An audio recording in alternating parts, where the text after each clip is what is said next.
In this slide, we're going to see some examples from multiple fields. In healthcare, just like we saw the diabetic classification problem, if this guy got diabetes or not. Here we have something called medical image analysis, which was the MRI brain cancer example that I just explained.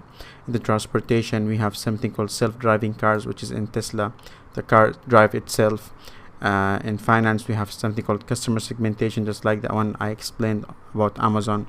In e-commerce, identifying consumers, same thing, almost the same thing as customer segmentation. Recommendation system, recommendation engine in e-commerce means like an Amazon. Okay, recommendation engines that I explained. Analyzing reviews are written in text, so it means I'm going to use NLP, and I'm going to use something called sentiment analysis.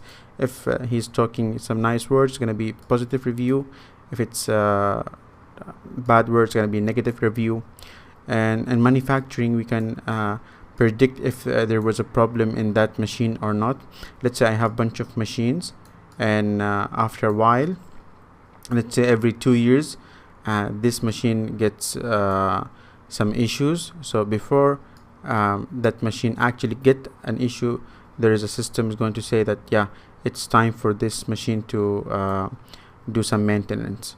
And we have in banking, we have something called fraud detection. Let's say I was buying, I always buy from secure websites like Amazon, eBay, but let's say for some reason I bought from an unsecure website, so the banking immediately going to know that this someone might be stealing my credit card, so they will stop that transaction. This is a fraud detection. If you want to know more about applications of data science in real life, I would highly recommend that you read this book for Dr. Eric Siegel.